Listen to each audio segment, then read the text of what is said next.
It's a beautiful Friday. What's up, you guys? Welcome back to my YouTube channel.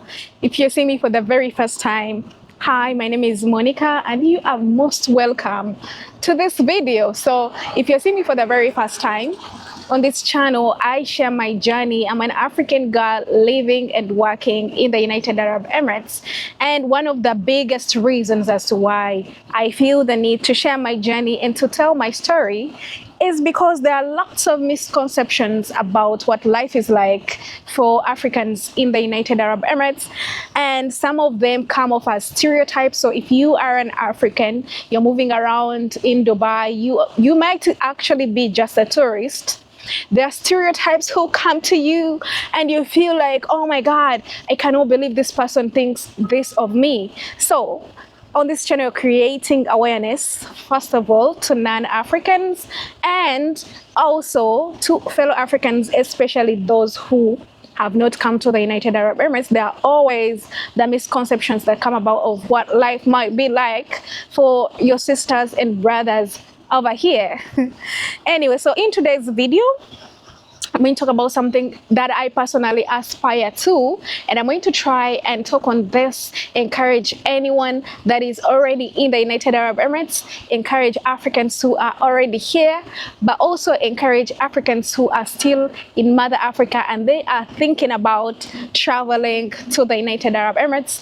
They're thinking about trying at life in Dubai. The reason I keep checking my phone, let me apologize. Obviously, it is a Friday. It's around 3 p.m. I'm still on the clock. I just took a little bit of a break so that I can talk to you guys because this, I said, I'm aspiring to. So this is a step that I haven't reached yet. If you might want to know what step I am at right now, I am working as a marketing manager for a company in the United Arab Emirates. We sell electronics. Sometimes I don't know if I should say electronics because we are a smaller niche under electronics. We sell basically the big LED screens, yeah, and I'm marketing that. Your girl is winning at life. Anyway, so what do I aspire to that is not very common among Africans, especially the Africans who have traveled abroad? I was going to say only who are here in Dubai, but this is actually general. Whenever Africans travel abroad, there's the word job, job, job. Everyone is saying, I want to find a job. I want to go and get a better job. Everyone is trying to get a job. Africans have been cultured to be employees. No one is thinking, let me travel abroad and start my business out there. When people come from Europe, when people come from, the US, they are going to Africa, they're always saying, let me go to Africa and start a business. Let me go to Africa and start a project. Let me go to Africa and start an organization. But when it comes to Africans moving to any other countries, it's always job, job, job. And I am one of those people who has reached a point of like, no, there has to be more to life. Fine, I want to keep making money, I want to keep working. I'm not saying we don't want to do jobs forever. We should go and sit at home. No. No. What I'm saying is there has to be more to life than being an employee, being tossed around. Your creativity is being dimmed down. Sometimes you don't know if your ideas are actually great because every time you bring them up, there's someone who is going to tell you, no, that's not a good idea. But I spent a lot of time thinking about this and I thought they'd be like, So anyway, specifically when it comes to Dubai, there is, I'm gonna go out on a limb and call this a pandemic. There is a pandemic of Africans who have decided they are at the bottom of the food chain. This is funny because I used these exact words, and someone called me out on these exact words in a very separate video that I hope to God I will talk about eventually because it's a very popular video. I hope to God eventually in my lifetime I'm gonna talk about this when it feels safe to do that. Anyway, Africans have decided they are at the bottom of the food chain. Other people are starting companies, other people are starting businesses because this is a country whereby 90% are immigrants. Like 90% have come from other countries and traveled here. And these are the very people who have started businesses, companies. And as Africans who are part of this immigrant population have decided all we can do is be employees. We have decided we are not going to be partners. We are just going to be your cleaner, your secretary, your ABCD, apart from us taking the initiative to start businesses. And let me tell you something. The population of Africans in the United Arab Emirates, small as it may be as compared to Asians, for example, it is quite enough to compete. Like, for example, if it means that, Africans are going to attract only Africans, like African businesses are going to only attract Africans, we are quite enough to sustain a startup. For example, if it's, I'm going to use the commonest businesses, which are like grocery shops and smaller restaurants around Ariga. If that is the kind of business that as an African is going to start, we as Africans are quite enough to sustain this type of person or this type of business until any other nationalities have to have this business as an option. I hope I'm making sense. Let me break it down a little bit more. For example, there are so many Asian restaurants. Specifically, let me talk about Indian restaurants. Yeah. Typically, as an African, I don't have a good taste for Indian food. I actually came here when I didn't know what shawarma means. Literally, there is a time my brother and I were driving around Mulago roundabout on there's that road, and we saw a poster where there was a shawarma, like a big Indian man with a long knife cutting through a shawarma, and we literally read it. I know if my brother were here, he could literally confirm this. We read it and we looked at it many times. It wasn't the first time we actually saw it, because I went to med school and I used to go around that Mulago roundabout a lot. So I saw it and we couldn't tell what it was. And this was shawarma, you understand? So what I'm trying to say is, by the time I came to the United Arab Emirates, I didn't have a taste for any Indian food.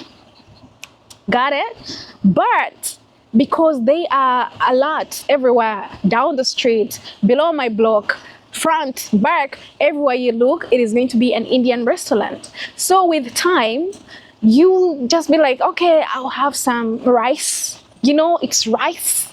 I'm gonna eat rice. How different can rice be? And then you start from rice and then you eat some shawarma. I'd be like, shawarma, let me try that one as well. And with time, you'll find yourself, You've tasted the whole menu of Indian food and you might have a taste for it. Right now, I love spicy food. And it's because I've been trying it from the Indian restaurants that I've gone to, which means, what was the point that I was driving?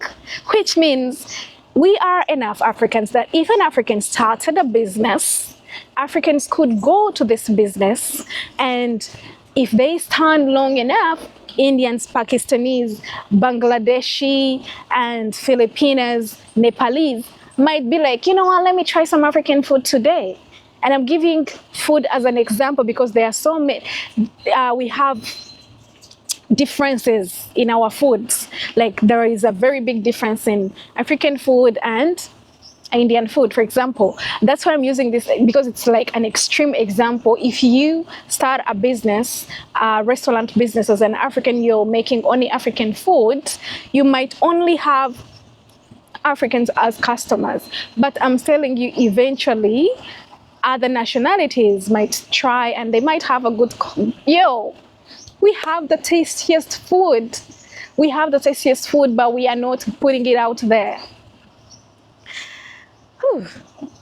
Today's topic is essentially Africans thinking beyond being employees, thinking bigger than the opportunities that are literally the lowest hanging fruits that you can look around.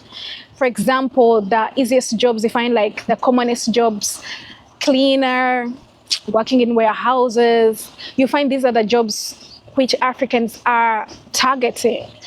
And, think bigger.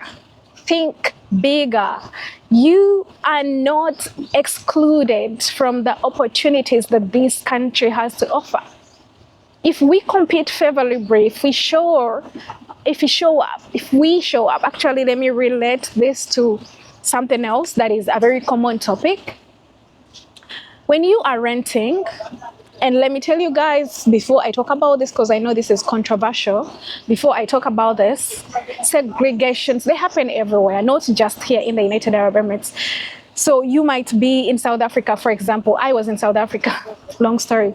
And you can't just rent, they can't just rent to anyone. You know, there is a lot of segregation. Like if you are a landlord, even in Kampala, you might not just rent to anyone. There's some segregation, like I can't rent to Northerners, I can't rent to Westerners. Like, you get the point. So coming to Dubai, renting a place is not accessible for everyone and anyone, especially Africans. You'll find that you target a certain apartment, looks beautiful, and you say, oh my God, I want to live in this apartment. Can I get an apartment here? You know, can I get a room? And they'll tell you, no, we don't rent to Africans. And I believe part of the reason, obviously, there are so many reasons as to why this is, but part of the reason is because as Africans, we have not given ourselves, we've not given this country the confidence in ourselves. The jobs we are competing for, the jobs we are famously known to be doing.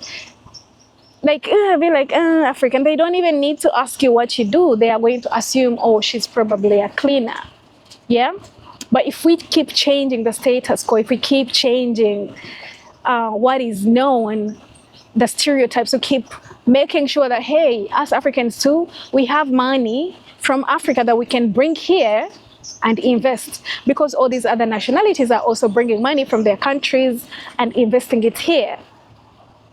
The other thing that I'll talk about extensively much later, and not today, not at all, but if you do subscribe, this is something you are going to hear from me.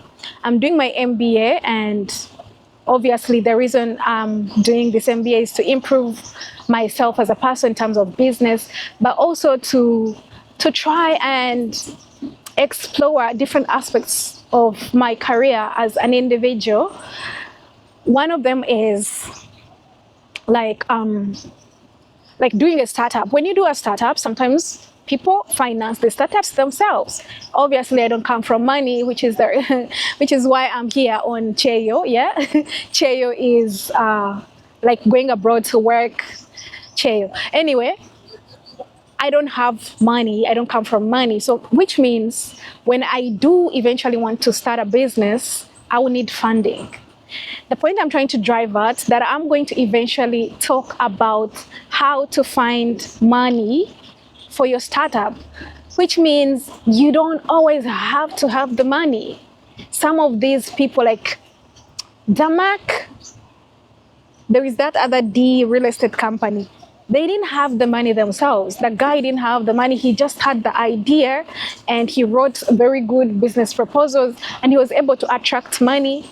And we all know the whole story of Damak. I think it's Damak Hills. Yeah, Damak. So you don't always have to have the money.